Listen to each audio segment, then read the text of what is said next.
Dreamscape presents Center of Gravity by K.K. Allen, narrated by Teddy Hamilton and Ava Erickson. Center of gravity. Noun. Center of gravity, plural noun, center of gravities. The point at which the entire weight of a body may be considered as concentrated, so that if supported at this point, the body would remain in equilibrium in any position. Part 1. The Audition. Chapter 1. Lex. "I got an audition," Shane announced when he walked into the apartment, slamming the door behind him. A grand flourish if I'd ever seen one.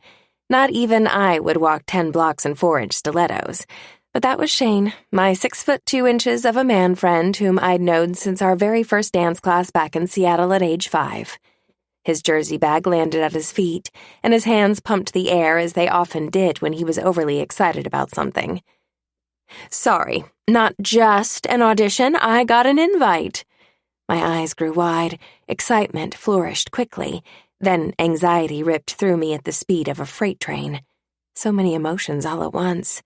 Up until that point, everything had been good. We'd been living off our savings, spending as little money as possible, and taking a variety of classes at Gravity Dance Complex, the premier studio of the commercial dance world. No pressure, just fun. "An invite? For the Janet gig?" My voice squeaked. I scrambled to my knees. "But we've only been here 3 months. Is that even possible?" He winked. "When your name's Shane Masterson, anything is possible, honey." I fought back a groan. Shane had always been innocently cocky, aware of what his charm did to the human race. He was devilishly handsome, too, with raven black hair cut short on the sides and always spiked in one direction or the other, rarely in the middle. But it was his personality that won everyone over. And yes, for Shane, anything definitely seemed possible. Refusing to respond to his joke, I crossed my arms. "I thought we decided to wait. We're finally getting into a rhythm here. You can't, Lex." He pursed his lips as if he were about to scold me. "I got an invite. I'm not going to turn it down. That would be career suicide, and you know it." I was speechless. Professional gigs for music videos and stage shows came through Gravity all the time. It was the mecca of dance talent, where A-list celebrities and casting directors nationwide frequently recruited, primarily for stage, television, and film bookings. Shane and I had talked about attending an open audition one day after getting our feet wet. The plan was always to take the plunge together, but getting an invite to audition was rare. He couldn't turn it down, not even if he wanted to. My mind was still reeling as Shane started to raid the cabinets, though I wasn't sure what for. The only food remaining was the jar of peanut butter that sat half empty on the counter. He must have realized it almost as fast as I thought it, and he slammed the door shut. "We're ordering a pizza." "Shane," I warned. We'd set aside money for 1 year of dance classes and rent. He knew we didn't have money to indulge. "Lex," he warned back.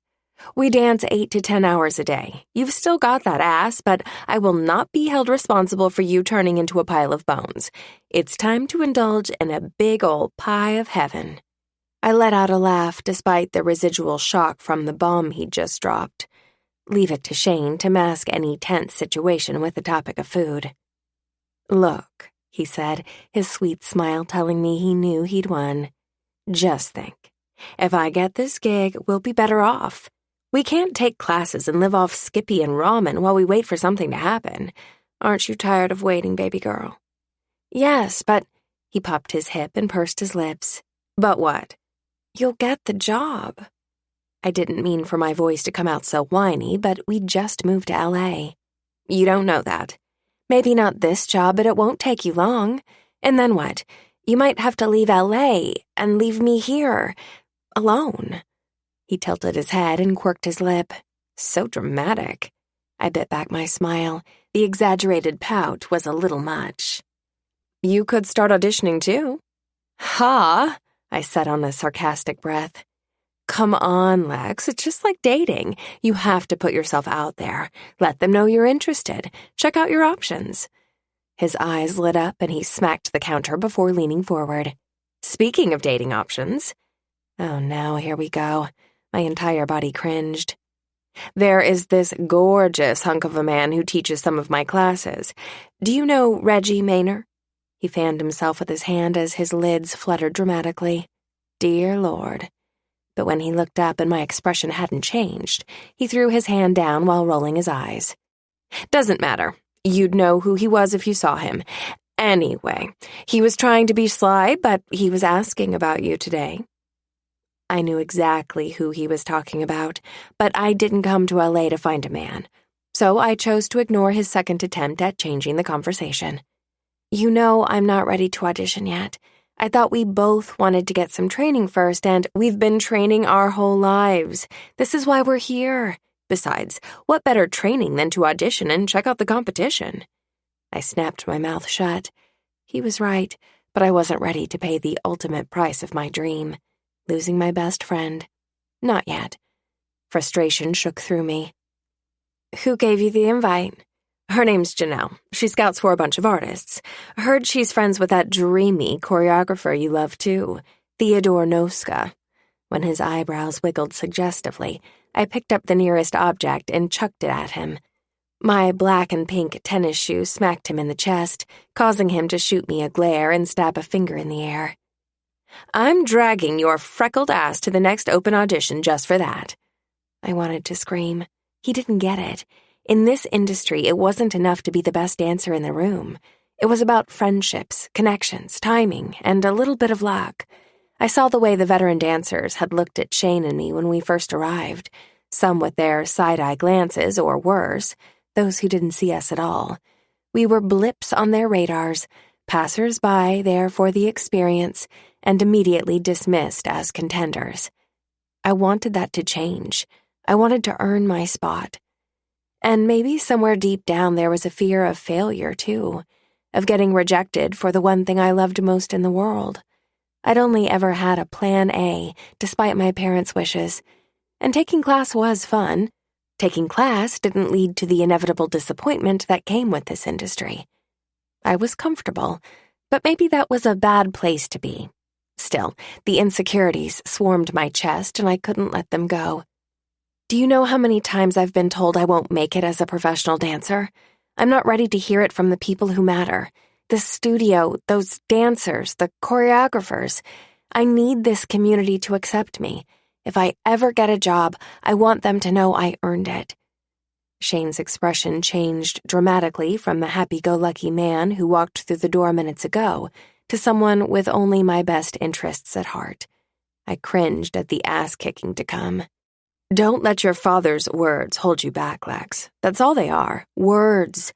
You're here because you belong here, and you'll see in time it was the right decision. His comment hit me in the gut. I will? Yes. He leveled me with his eyes. You're the biggest fucking rock star on that dance floor, Alexandra Lorraine Quinn, and I'm not just saying that because you bought me my first pair of stilettos. I giggled, but his eyes remained serious. You think those dancers are going to respect you if they see you taking 1,000,000 classes before you ever audition? He shook his head emphatically. Wrong, sweetheart.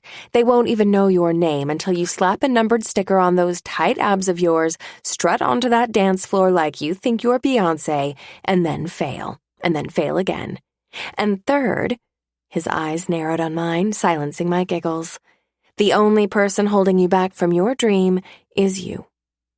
My eyes filled with tears as he made his way over to my air mattress, plopped down, then pulled me into his arms. I loved the closeness we'd maintained all these years. I loved how Shane had always been the one to push me toward my dreams and comfort me when things didn't go as planned. So yeah, I was terrified for all of that to go away, and I could feel it in the air. The time was coming. Shane lived life full out. Nothing scared him. Nothing was worth backing down for. That might have been what I loved most about him. He'd faced all kinds of adversity, from his sexual orientation to surviving a toxic home life to always being considered freakishly tall compared to the rest of our peers. And all that was mixed with the ridicule he'd received for being a male dancer among our adolescent peers. He never let anything stop him from reaching what he wanted. Shane and I were opposites. Doer versus dreamer. Life of the party versus wallflower. And for some reason, we loved each other more for it all. We balanced each other. Or rather, he balanced me. When Shane spoke next, my head was tucked safely under his chin. You might never feel ready, Lex. You just have to take a leap at some point. It might as well be now.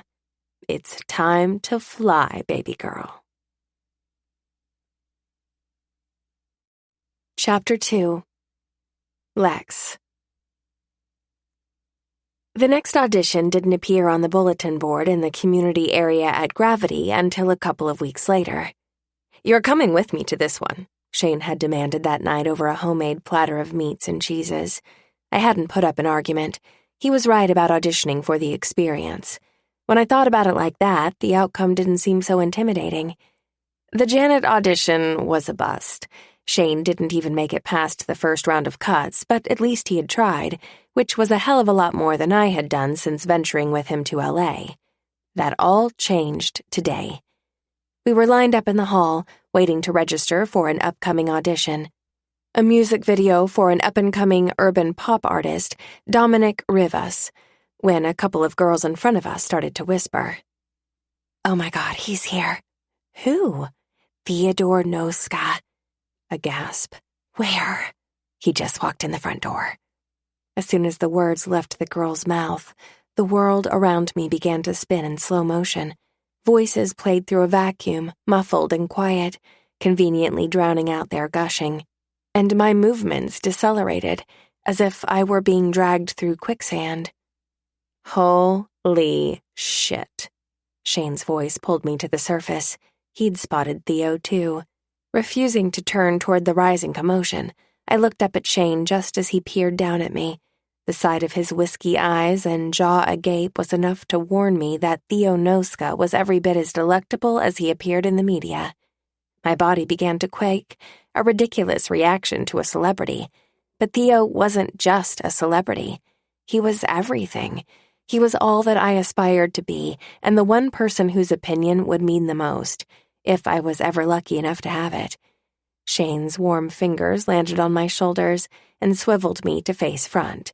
He turned my head toward the dance god himself. The first thing I noticed was wild, sandy blonde hair, a perfect display of controlled chaos that one could happily sink fingers into in the throes of passion, because clearly there was only one good reason to have hair that sexy. Paired with the dark shades that masked his eyes, a leather jacket wrapped around his upper body, and ankle-length black jeans, he was every bit as intimidating as his choreography. Absurd, Shane groaned, and I could have sworn drool was pooling in his mouth. Sure, Theo was all kinds of gorgeous, but it wasn't his looks that had made me fall in love with him from afar. I'd obsessed over his YouTube channel since its inception and had perfected every single one of his routines that I could lay eyes on. He was hip-hop and contemporary fused with elements of ballet, jazz, tap, Bollywood, and every other dance style I could think of. His choreography could be epically dark and twisted, or immensely beautiful and romantic, sending an audience to the edge of their seats while tears streamed down their faces. All of America had watched the episode of Dance Idol where he came on as a guest choreographer and taught a contemporary partner routine to the finalists. The dancers executed the number flawlessly, but it was the emotionally charged choreography that made the video clip go viral. I remembered watching the routine and knowing that if Theo Noska wasn't a household name before that day, he would be after. My heart beat like crazy just thinking about it. Theo had put Gravity Dance Complex on the map, so it wasn't a complete surprise he'd shown up. I even hoped he would offer a class or two so I could mark that one off my bucket list. But I studied the weekly schedules as if that were my job, and Theo's name never appeared on any of them. So what is he doing here now? My eyes followed as he inched his way down the corridor in my direction, then stopped briefly and collected a few fist bumps and one-armed hugs. He didn't stop for long or smile for anyone as he drew closer. Yo, Theo, what's up, buddy?